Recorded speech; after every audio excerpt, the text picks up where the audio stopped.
Olá, seja bem-vindo à aula de hoje.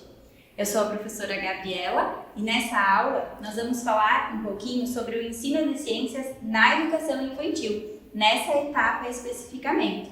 Vamos conhecer um pouquinho da legislação, o que diz a Base Nacional Comum Curricular, especificamente para o ensino de ciências nessa etapa. Vamos conhecer os campos de experiência, falar um pouquinho mais sobre eles e também vamos ver algumas dicas de atividades, sugestões de atividades que podem ser desenvolvidas nas nossas aulas. Vamos lá?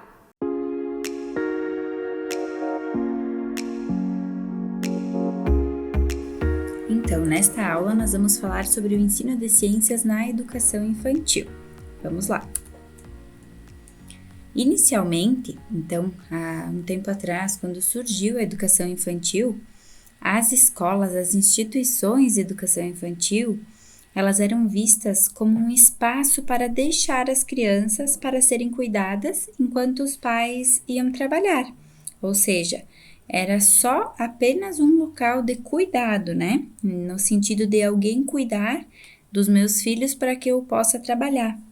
Hoje, a gente sabe que além dela ser um importante local de cuidado de crianças, né? A gente não pode negar essa importância da educação infantil, porque muitos pais, né, grande parte dos pais, precisam trabalhar e não tem com quem deixar seus filhos e a escola muitas vezes acaba sendo o local mais seguro, né? Então, existe sim esse lado, mas também a escola de educação infantil, ela passou a ser vista como um espaço de aprendizado e de desenvolvimento das crianças, né? Onde as crianças aprendem e desenvolvem inúmeras habilidades, aprendem sobre atitudes, desenvolvem valores, né? Então, existe essa diferença de como era vista a escola de educação infantil antigamente e da visão que se tem hoje, né? Sobre a legislação, então, né? Um pouquinho dessa parte que regulamenta a educação infantil. A educação infantil no nosso país, ela está regulamentada inicialmente pela Lei de Diretrizes e Bases da Educação, a LDB, que nós já estudamos, né?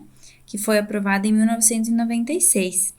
Vamos ver alguns pontos principais abordados nessa legislação sobre a etapa da educação infantil. O artigo 4º da LDB diz que a educação básica é obrigatória e gratuita dos 4 aos 17 anos de idade. Ou seja, os bebês de alguns meses, né, cada escola tem suas normas, mas eles podem ingressar na educação infantil já nos primeiros meses. Mas a obrigatoriedade para essa etapa, ela se dá só aos 4 anos de idade. Então, que idade que é obrigatório a criança estar na escola? Aos 4 anos de idade. Quando completou 4 anos, precisa estar matriculado na educação infantil. No artigo 29 dessa legislação, da LDB, consta que a educação infantil é a primeira etapa da educação básica e tem como finalidade o desenvolvimento integral da criança de até 5 anos, ou seja, a criança vai ficar na educação infantil do 0 aos 5 anos. Depois dos 5, vai para o ensino fundamental. E tem o objetivo de desenvolver a criança nos aspectos físico, psicológico, intelectual e social. Esse é o papel da educação infantil, complementando a ação da família e da comunidade. Então, isso é o que diz lá na legislação, certo? Continuando, então, na LDB, no artigo 30 dessa legislação, consta que a educação infantil ela deve ser oferecida em creches ou entidades equivalentes para crianças de até 3 anos de idade, ou seja, do 0 aos 3 anos, a gente denomina creche, as instituições que atendem essa faixa etária. E acontece em pré-escolas para crianças de 4 a 5 anos de idade. Então, são 2 etapas da educação infantil, a etapa da creche e da pré-escola, isso conforme a LDB, tá? A resolução número 5 de 2009, do Conselho Nacional de Educação, que fixa as diretrizes curriculares nacionais para a educação infantil, que a gente viu lá no tópico sobre os documentos, né, sobre a educação, esse documento garante o ensino de ciências na educação infantil. e sua relevância, a relevância de ensinar ciências na educação infantil, pode ser vista no artigo 3º desse documento. São os DCNs, né? Diretrizes Curriculares Nacionais para a Educação Infantil. Então, o que diz nesse artigo 3º? O currículo de educação infantil é concebido como um conjunto de práticas que buscam articular as experiências e os saberes da criança com os conhecimentos que fazem parte do patrimônio cultural, artístico, ambiental, científico e tecnológico, de modo a promover o desenvolvimento integral de crianças de 0 a 5 anos de idade. Então, aqui fala um pouquinho sobre a importância do ensino de ciências nessa etapa da educação infantil, né? Nessa imagem, então, o que a gente pode observar? Uma criança brincando, uma criança explorando, né, o material que está aí. Logo, na prática pedagógica, deve-se garantir o acesso das crianças a esse ensino. Nós, como professores, devemos garantir que as crianças tenham acesso ao ensino de ciências, né? Uma vez que os assuntos relacionados à ciência, à tecnologia, estão cada vez mais presentes na vida de todos, como nós já discutimos antes, né? Bem como também o acesso à tecnologia, ele está acontecendo cada vez mais cedo. Então, as crianças estão tendo acesso à tecnologia cada vez mais cedo, né? Assim, saber sobre a ciência, saber sobre tecnologia, torna-se uma questão de sobrevivência. Para a criança poder saber interagir e atuar no mundo em que vivemos, ela precisa ter uma noção de ciência e de tecnologia, né? Eu não estou falando sobre expor as crianças às telas, enfim, essa é outra discussão. Estou falando sobre uma questão geral, né? E o documento mais atual que fala sobre a educação infantil é a BNCC, que vamos ver a partir de agora. A BNCC, então, o que diz a BNCC sobre a educação infantil, né? Já que esse é o documento mais atual, que rege a educação, que norteia a educação no nosso país. A BNCC foi aprovada em 2017, né? Começou a valer a partir de 2018. E lá na BNCC, ela aponta que a educação infantil deve ser desenvolvida com base nos eixos estruturantes interações e brincadeiras, como vocês podem ver ali na imagem, interações e brincadeiras, assegurando às crianças 6 direitos de aprendizagem e desenvolvimento. Quais são esses 6 direitos de aprendizagem e desenvolvimento? Conviver, brincar, participar, explorar, expressar e conhecer-se. Esses são os 6 direitos de aprendizagem. E ainda, além disso, estrutura-se em 5 campos de experiências que cada campo de experiência possui objetivos específicos para cada faixa etária dentro de cada campo de experiências.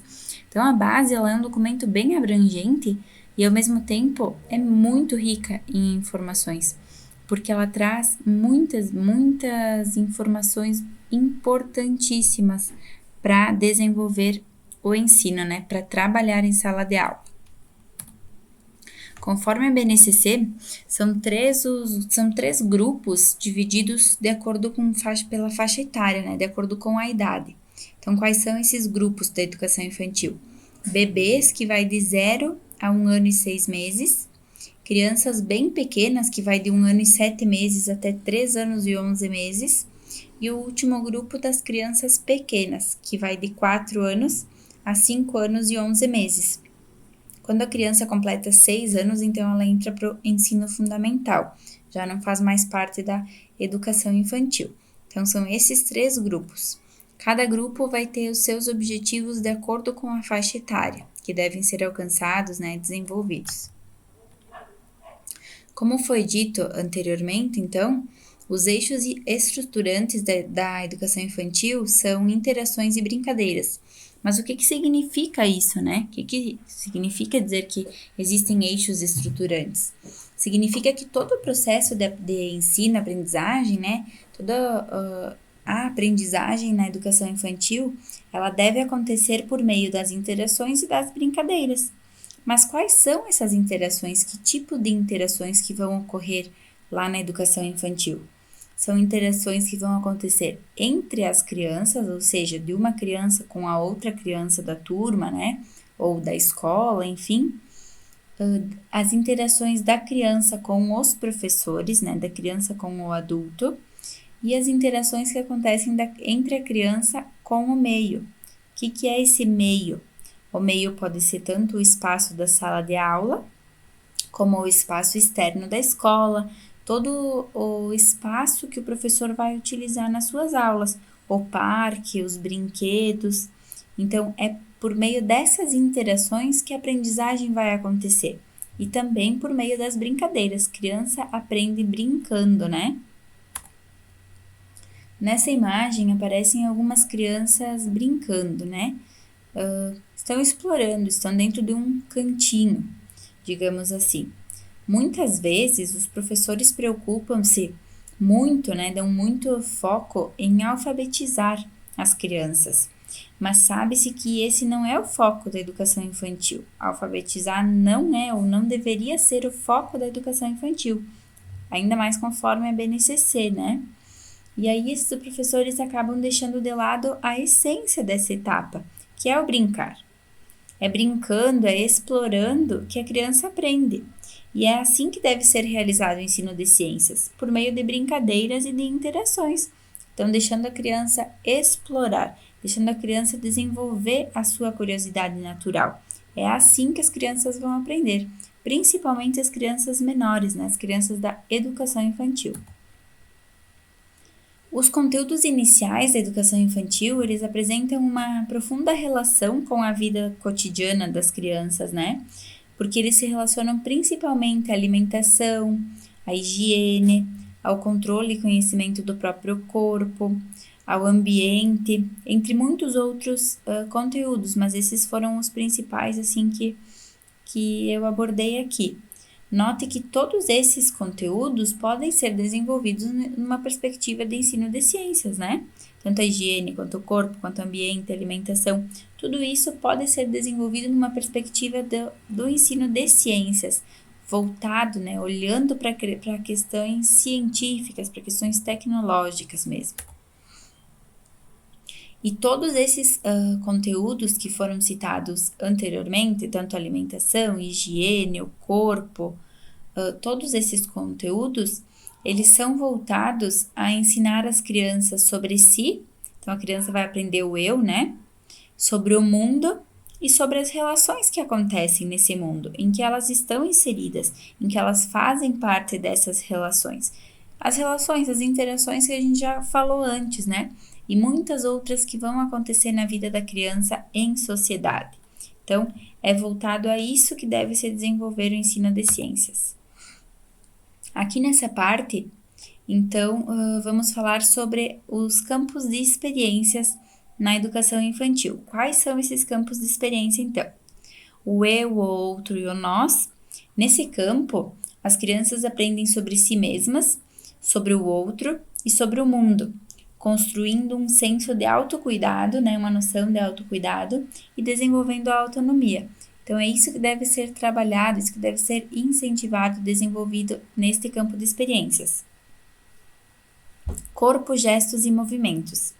Nesse campo, esse campo se refere ao desenvolvimento da criança por meio do movimento corporal, expressando as suas emoções, os seus sentimentos. Então, esse campo de experiências está relacionado a isso. Traços, sons, cores e formas. Esse campo de experiências abrange as linguagens e as expressões artísticas nas suas mais variadas formas.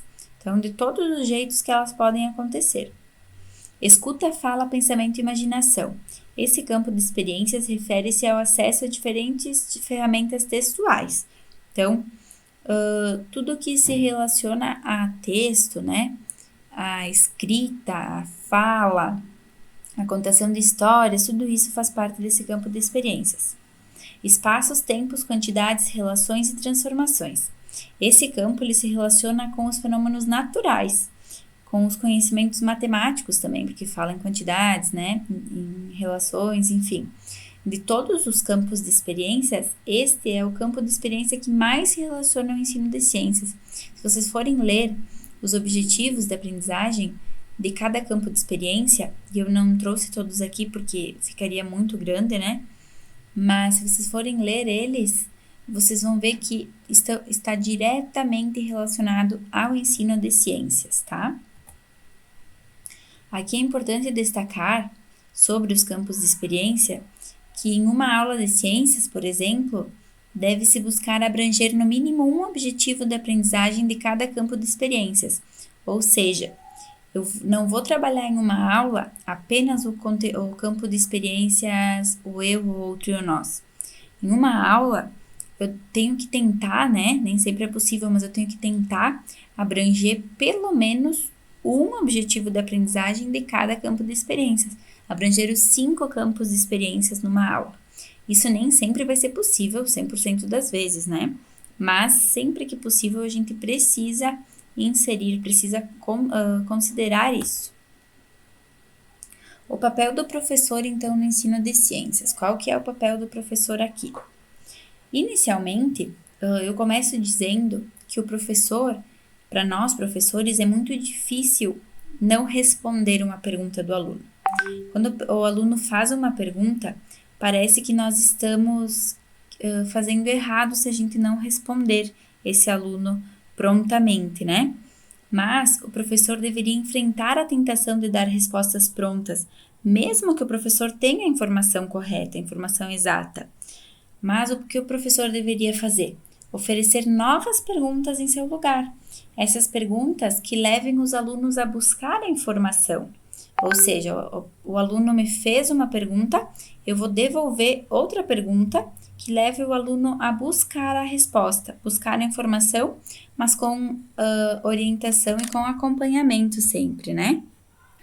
Perguntas, então, do tipo por quê? Quando uma criança pede por quê para o professor, é uma maneira desse aluno, dessa criança, procurar por respostas definitivas, né?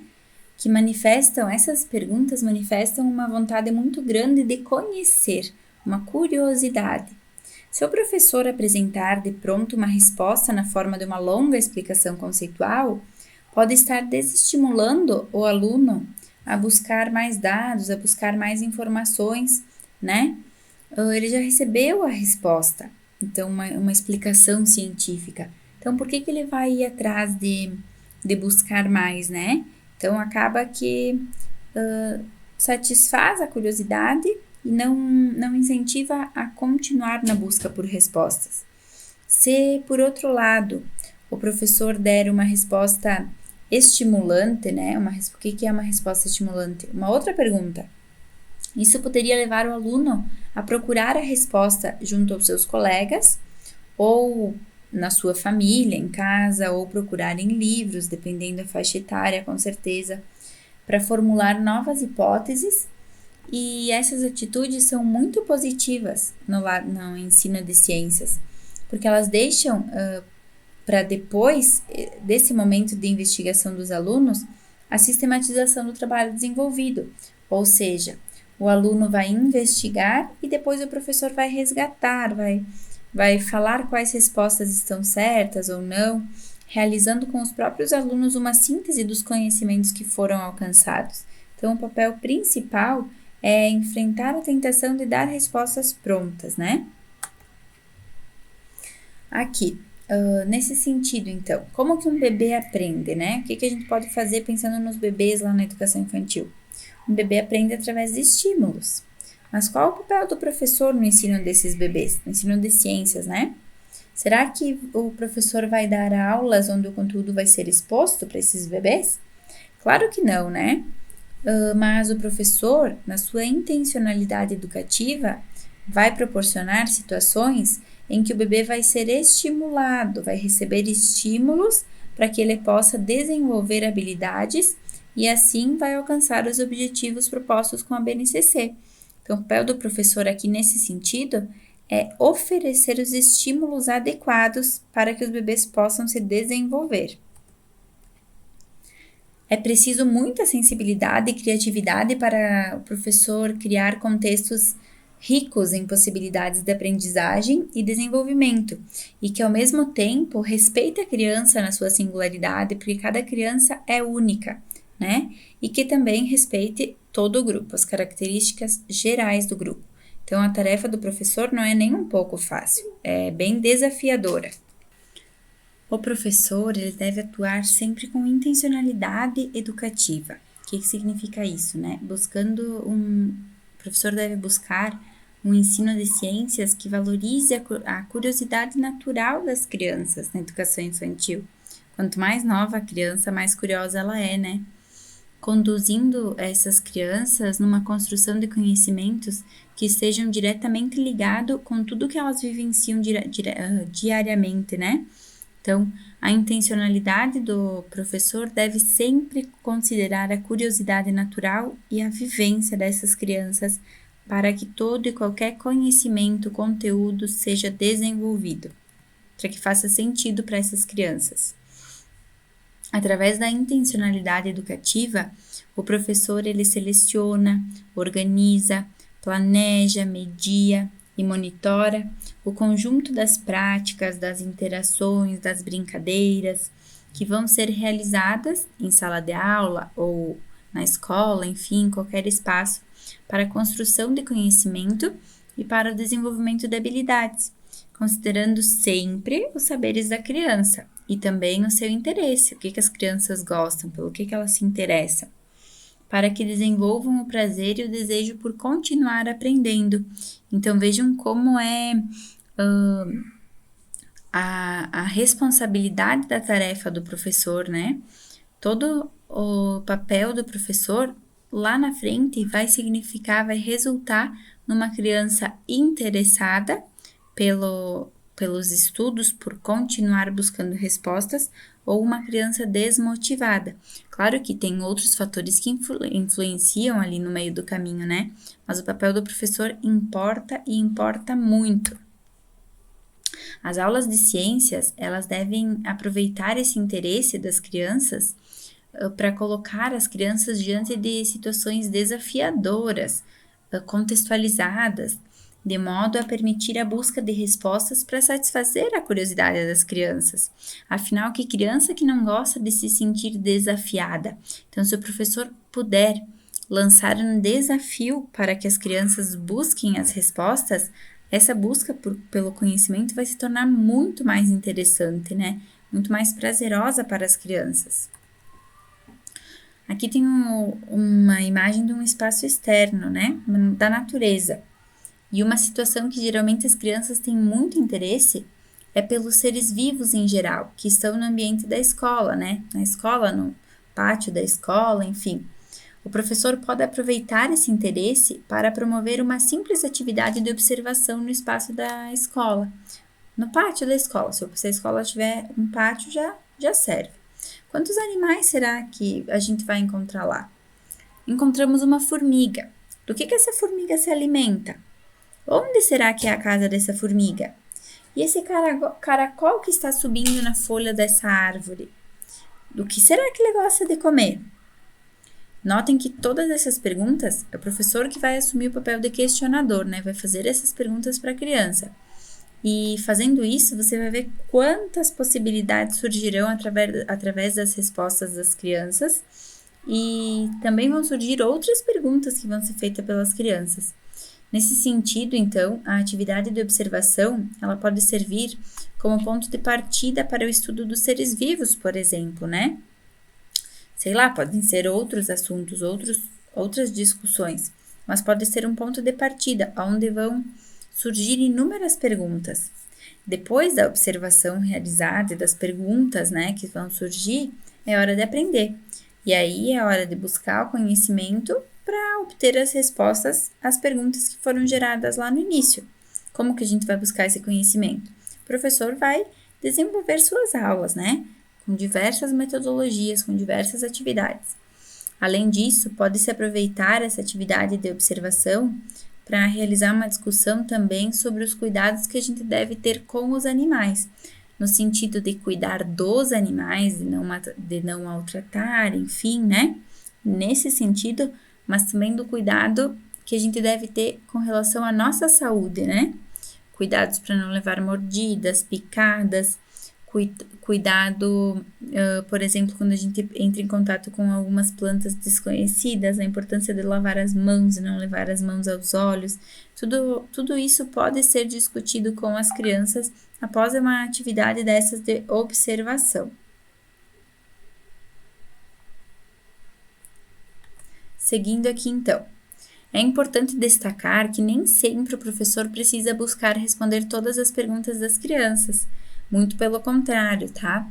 Muitas das perguntas que surgem no cotidiano através de observações não serão respondidas no momento e seguirão como um incentivo para seguir na busca pelo conhecimento. O professor não precisa dar todas as respostas, até porque nem sempre o professor vai saber responder todas as perguntas.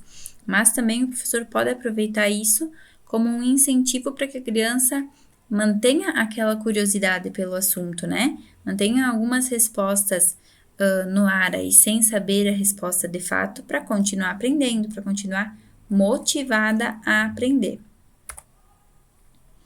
Nessa parte, então, estratégias e atividades para o ensino de ciências na educação infantil serão oferecidas algumas sugestões de atividades que podem ser realizadas no ensino de ciências para a educação infantil. O professor pode e deve adaptar as ideias, né, conforme a faixa etária que estiver trabalhando e conforme os objetivos que deseja alcançar também na sua aula, né? Então, todas as atividades podem ser adaptadas. São só algumas ideias.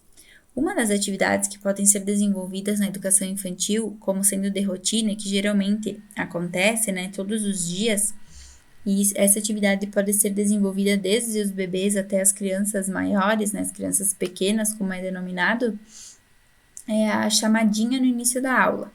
É muito interessante que essa chamadinha na educação infantil ela seja feita com fotos.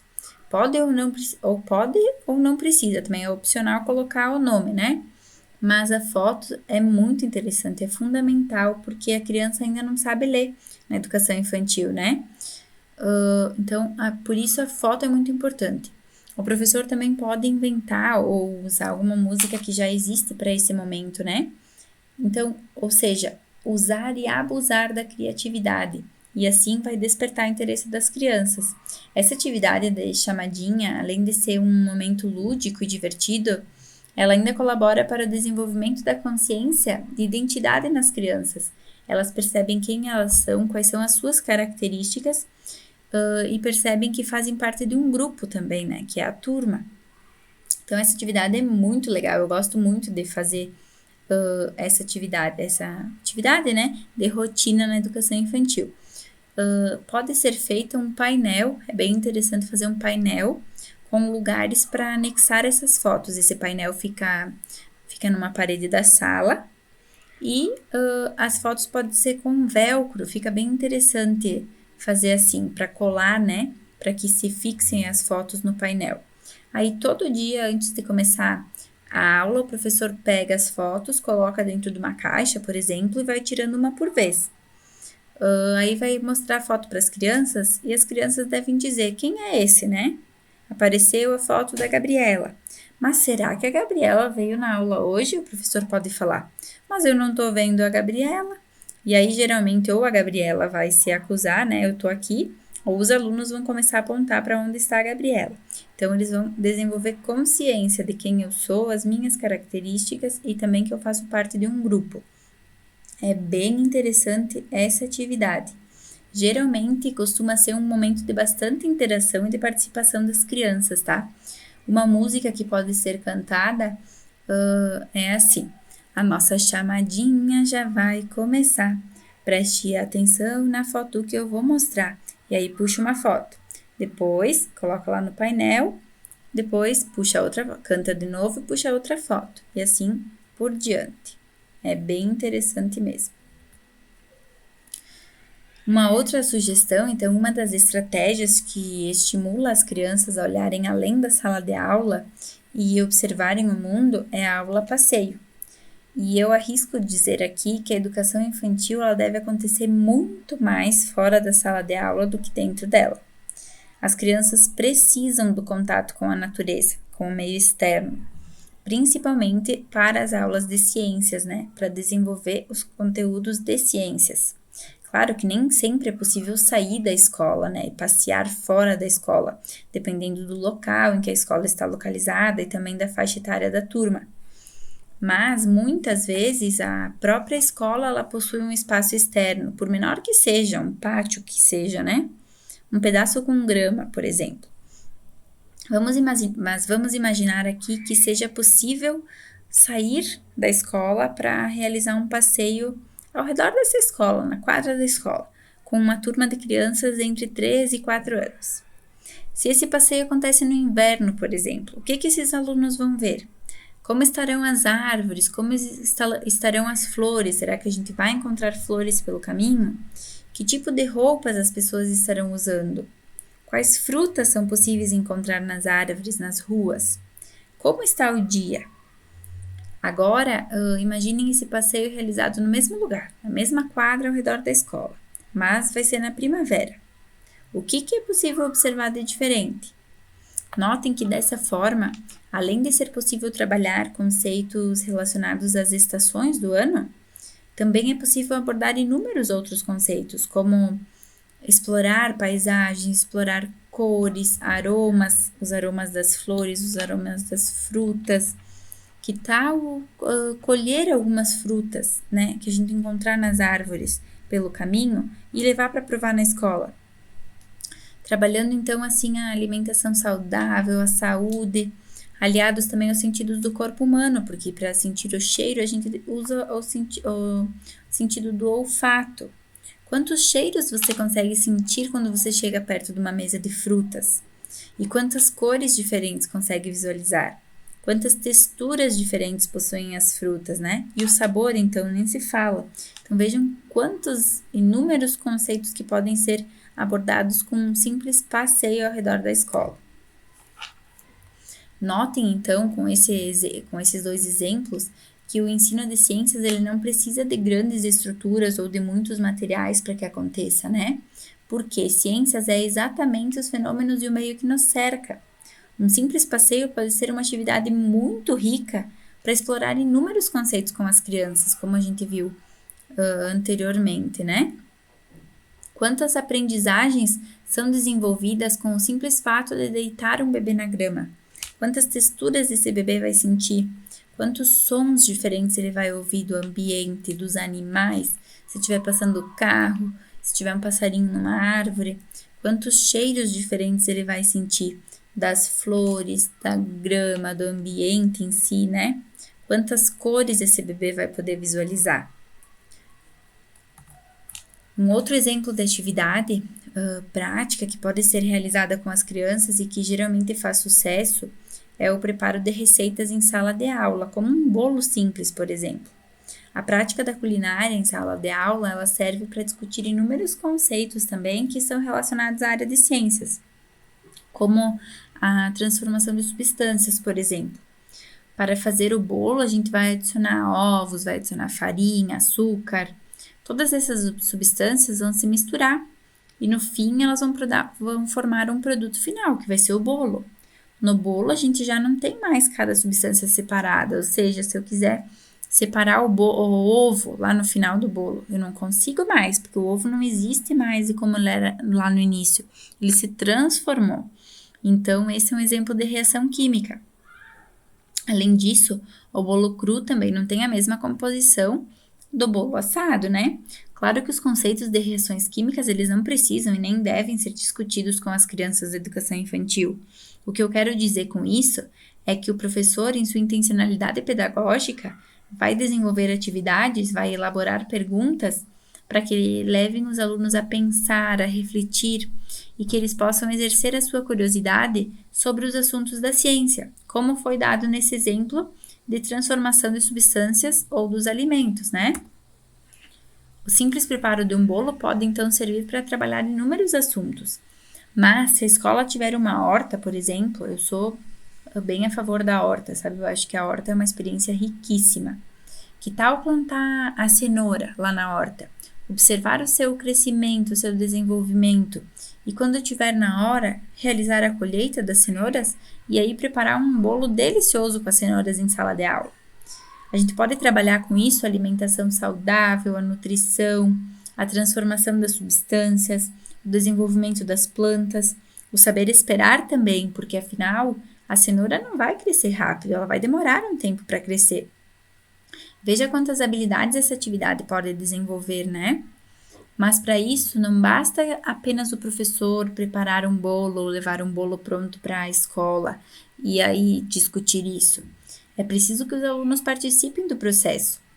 Lembram naquele tópico que falamos sobre as atividades experimentais? Então, não é o fazer por fazer, mas sim com um objetivo, com a intencionalidade educativa, a intencionalidade pedagógica por trás da atividade.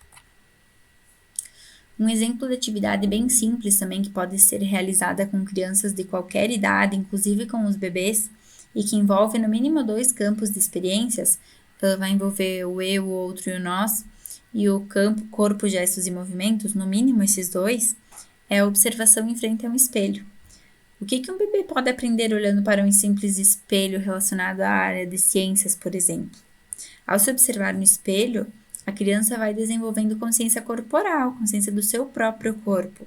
Consegue perceber a sua imagem refletida, o eu. A imagem dos colegas também, a imagem do outro, né? Dependendo da idade, consegue perceber diferentes características pessoais pelo espelho, como cor do cabelo, tamanho, por exemplo. Então, ele vai conseguir comparar as características entre as minhas características e as suas. São diferentes, nós somos todos diferentes. Note que nesse sentido não é necessário explicar nenhum conceito para realizar essa atividade, né? Apenas a experiência da observação já vai servir para desenvolver habilidades. O professor pode fazer perguntas nessa atividade, como por exemplo, onde está a sua cabeça? Onde está o pé do coleguinha tal? E esperar então que a criança aponte, né? Pode-se também estimular a ensinação de músicas em frente ao espelho, onde o professor vai fazer gestos e as crianças devem imitar, devem reproduzir gestos simples, né, de acordo com a faixa etária. Então, são atividades bem simples, mas que garantem um bom aprendizado em sala de aula. Um outro exemplo, então, de atividade que pode ser realizada desde os bebês é a exploração de uma mesa repleta de frutas, como eu falei anteriormente. O professor só precisa ter cuidado para oferecer os pedaços das frutas com os cortes seguros, né? E deixar que os bebês explorem os cheiros, as texturas, os sabores, né? Fiquem bem à vontade. Uma atividade que geralmente faz bastante sucesso na educação infantil e também pode ser usada para explorar texturas é a manipulação de farinha em brincadeiras. Então, o professor pode levar as crianças para uma área externa, para um pátio, e disponibilizar um pouco de farinha com panelinhas, com colheres, e deixar as crianças explorarem. É uma atividade que eles costumam gostar bastante. Outro exemplo, então, que eu já falei várias vezes, né, é a horta. Para fazer uma horta na escola, basta que a escola tenha um espaço externo para isso, né? Um espacinho sobrando lá na escola. Construir uma horta é uma atividade que envolve muito as crianças e ela serve para desenvolver muitas habilidades. Muitos conceitos podem ser trabalhados a partir de uma horta. Mas, para isso, as crianças devem participar de todas as etapas, desde o planejamento de onde vai ser a horta, do preparo da terra, do plantio, até a hora de regar, de cuidar das plantas, para que chegue a hora de colher e, por fim, comer os alimentos. Essa atividade da horta, se puder, façam com as crianças de qualquer faixa etária, porque é uma atividade muito rica mesmo. Outra atividade que pode ser realizada é o plantio de feijão. Quem nunca plantou feijão no algodão na escola, né? Na educação infantil, a gente pode usar a ludicidade envolvida com a contação de histórias, através da história João e o Pé de Feijão, por exemplo. Conta a história e depois propõe o plantio das sementes e pode ser feito em diferentes meios, dependendo da idade das crianças. Vamos plantar no algodão, vamos plantar na terra, na areia, na argila, se for o objetivo da aula, né? Mas se não, pode escolher apenas um desses, ou o algodão ou a terra, né? Pode-se também adicionar outras variáveis, como algumas delas vão ser expostas à luz, vão receber luz diariamente. Outras delas vão ficar no escuro. Será que todas vão se desenvolver? Será que elas vão se desenvolver igual? Algumas a gente pode regar, outras não, para ver se elas precisam de água, por exemplo, né? Então, isso tudo o professor pode ir adaptando de acordo com os objetivos que ele deseja alcançar, né? As atividades que envolvem plantas, tanto a horta quanto o plantio de feijão, eles também servem para trabalhar o saber esperar, porque uma vez que a planta demora um certo tempo para crescer, então eu não vou plantar a semente e ela vai crescer. Eu preciso esperar, eu preciso cuidar. Então, só com base nisso já podem ser discutidos vários conceitos, né? Outro exemplo de atividade é uma trilha sensorial. Trabalhar e estimular os sentidos é muito importante no ensino de ciências e principalmente na educação infantil, que é onde eles estão conhecendo, explorando, tendo o primeiro contato com o mundo, né? Assim, para trabalhar isso, o professor pode criar trilhas com materiais de diferentes texturas, para que os bebês e as crianças possam explorar.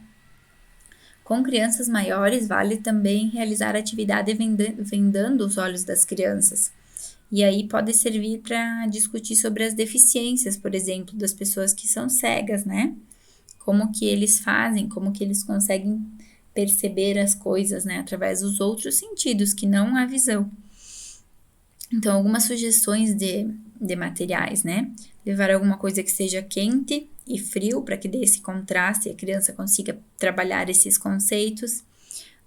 Areia, pedras, madeira, alguma coisa molhada e outra coisa seca, por exemplo, folhas de árvore, né? Então, são alguns exemplos de atividades que podem ser dispostas, assim, materiais que podem ser dispostos no sentido de uma trilha e a criança vai passando. Pode ser com os pés, pode ser com as mãos, para explorar essas características. Voltando aqui, né, ao principal, então, lembrando que um bebê precisa de estímulos, mas esses estímulos, o ambiente em si, geralmente é capaz de estimular adequadamente esse bebê.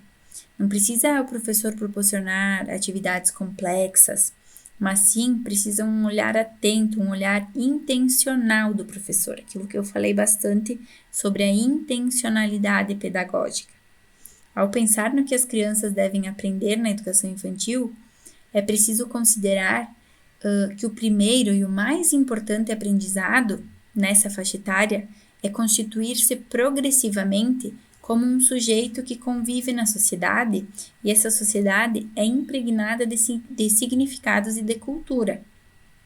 Essa aprendizagem das crianças vai acontecer na relação e na interação com os seus pares e com o meio, como a gente viu anteriormente. Então, não precisa inventar coisas complexas. O que principalmente precisa de um olhar atento, do professor que saiba proporcionar situações para que a criança possa se desenvolver adequadamente, porque como a gente viu, o simples fato de observar a natureza já é uma situação rica de aprendizagem. O simples fato de deitar o bebê na grama, né? Não precisa de nada muito complexo, nada muito elaborado. Um breve resumo, então, do que foi discutido nessa aula. Nesta aula, então, nós vimos como a educação infantil está regulamentada na legislação brasileira, né? Falamos sobre a LDB, os seus principais fundamentos de acordo com a Base Nacional Comum Curricular também, e a importância do ensino de ciências nessa etapa da educação infantil. E ainda foram vistas algumas sugestões de atividades que podem ser desenvolvidas em qualquer escola, porque elas não precisam de materiais complexos, né? E podem ser adaptadas de acordo com a faixa etária que o professor vai trabalhar. Se ainda ficaram dúvidas, você pode assistir essa videoaula quantas vezes você quiser e também olhar os outros materiais em que eu explico também, que tem bastante exemplos, né? Antes de responder o questionário. Aqui estão algumas das referências que foram usadas para a produção deste material, desta aula. E aí, conseguiu entender o que foi discutido nessa aula? Se ainda ficaram algumas dúvidas, você pode voltar e olhar o material quantas vezes forem necessárias antes de responder o questionário. Lembrando que o questionário foi construído em cima do que diz o texto base. Agradeço por você ter assistido essa aula até o final e desejo bons estudos. Até mais!